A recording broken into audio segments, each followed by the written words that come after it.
I'm about to show you the absolute best play in Madden 22. If you want to score pretty much every drive, I've got you covered right now. But don't worry, I'm going to also show you kind of how to slow this down and give yourself the best chance of stopping it, because you will see other people running this a ton if you play online. This is the most popular play in the game right now. It is out of the gun bunch formation, and the play is called verticals. Up on the screen right now, you will see all of the playbooks where you can find this play. Now, one of the main reasons this play is so good is because you can get one-play touchdowns very easily this year, because zone defense is absolutely awful in the game. Look how easy that was. If you want to score in one play, this is the play for you, and I'll tell you exactly how to do it. All you have to do is simply put the B receiver on a streak. You do that by pressing Y or triangle, selecting the B icon, and then up on the left stick. Now, there's other ways I like to set the play up, and there's other things I need to show you versus other coverages, so please stick around so you don't miss anything. But if you're just going up against people that love running stock cover 3, which is a lot of people, you're going to have one-play touchdowns literally every play of the game. Now, that's on the left hash mark. Even if the ball's on the right hash mark, this will work the same way, and typically with one-play touchdowns, that's not the case. Typically, it needs to be on one or the other,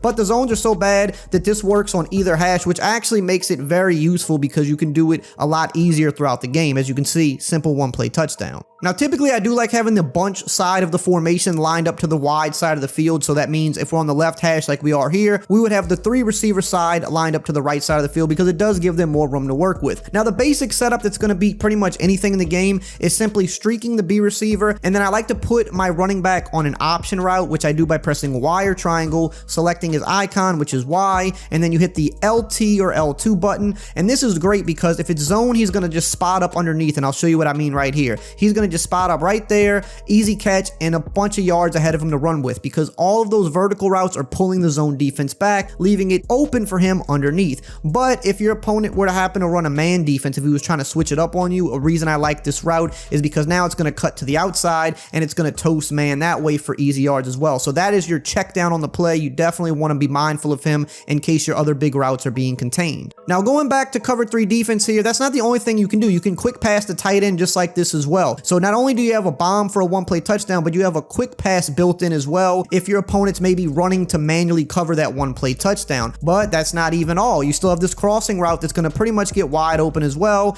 just like so. You could see, and then we go for the possession catch, which you do by holding the A button on Xbox or the X button on PlayStation. Now, I'm going to show you how to beat the other coverages and also how to contain this play, but really quickly, let's hear a word from today's video sponsor. Big shout out to Underdog Fantasy for sponsoring today's video. Do you want a chance to win $1 million? Of course you do. Well, thanks to my good friends over at Underdog Fantasy, not only do you have a chance to win $1 million, but it couldn't be easier. They just launched their biggest fantasy football tournament of the year with over $3.5 million in prizes and over $1 million to first place. And with Underdog Fantasy, it's never been easier to play fantasy football because you don't got to worry about waiver wires, you don't have to worry about your bench. They will just set your best possible lineup for you at the end of each week. Now, what I want you to do is go on over to UnderdogFantasy.com, or you can download their sleek and easy to use app. You put in my code ERIC25, which will get you $25 for free, and you will automatically be entered into the $1 million tournament. And shout out to Underdog Fantasy for finally making a game where real sports fans can win real money.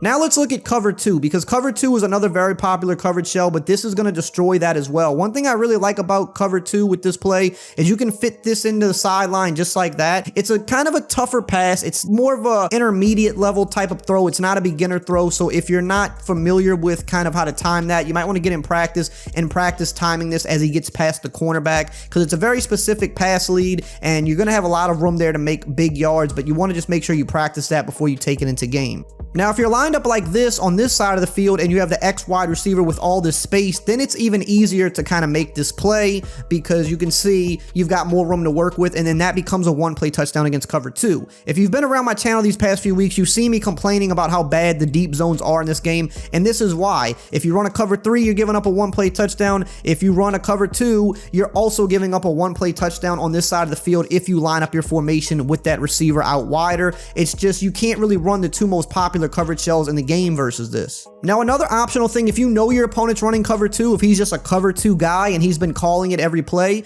you don't have to put the B receiver on a streak. You can leave him on his wheel route if you line up your formation with the bunch going to the wide side of the field like this, and watch what happens here. Watch how open the B receiver gets. Now he becomes a one-play touchdown down the sideline or a big gain. He might get caught here at the very end by the safety, but it's either going to be a huge gain or a one-play touchdown. Now, one of the better things to do against this would probably be to run a cover 4 drop. You don't want to do cover 4 quarter quarters or palms because this play would pretty much eat that up as well. But if you get a cover 4 drop, which is an all-out zone cover 4, you can do a decent job against this, but things are going to still be open. Let me show you what I mean. You're going to still have an easy quick pass to the tight end just like that, which you should always take advantage of if it's there. Don't second guess it. If it's an easy 10 yards, go ahead and take it. You're going to also, of course, have your running back underneath as well. So it's going to be very hard for a user to cover the tight end and cover the running back because they're on opposite hash marks. But you're going to also be able to throw this crossing route on the sideline because, again, that streak is going to take the deep zone with them on the left side. And look, you have all that room to throw the crossing route. The thing that cover 4 does help you with is it's a lot harder to one-play touchdown that, whereas we saw with cover 3 and cover 2, you can easily throw one-play touchdowns. Against cover 4, you have RB or you have the little quick dump down passes, but this is still going to easily move the chains for you. Now, the best thing to probably run against this is just straight up man, but we'll get into why that's not the best option in a minute. But I want to just show you that, of course, you still have your running back, which is going to do a great job against man. That's why I love the option route, because your opponent's not going to be trying to use or defend that because he's just going to assume because he has man coverage on the field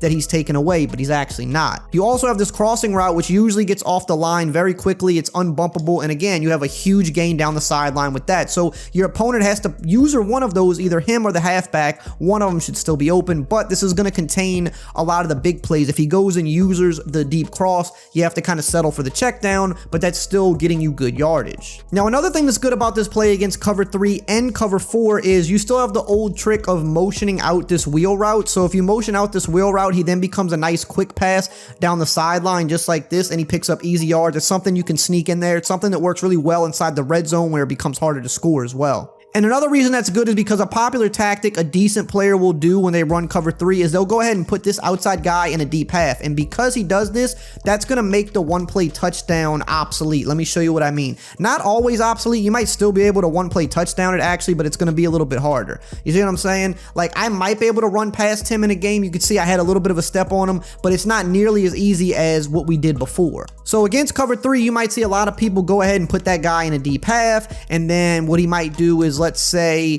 he goes ahead and he's going to use the crossing route himself. You still might have the dump down to either the tight end or the running back. It's just really hard to run cover 3 on this. But if he runs a deep half and you motion this guy out like this, he's going to be even more open down the sideline. I mean, not really much more open, but he's going to still have a little bit more room to operate with for a quick pass. So this is why you can see that running cover 3 on this really just isn't the best option, because there's multiple things you can do versus it. So what I would suggest doing is running the cover 4 drop, but you do need to make some slight adjustments. And that's why this play is going to be so good for you, because most people you play online are not going to make adjustments, or they might make 1 or 2. They're not going to make the adjustments needed to really stop the play, because the first thing you're going to want to do is go in your coaching adjustments at the play call screen, and you're going to want to set your curl flats to drop about 20 to 25 yards back. And then you kind of want to slide him out even a little bit. Now, this is going to allow him to drop way farther back, like right around here, and that should help consistently take away the crossing route. It might not take it away every time, but it should do a good job at making your opponent think twice before throwing it. Now, with this guy dropping farther back as well,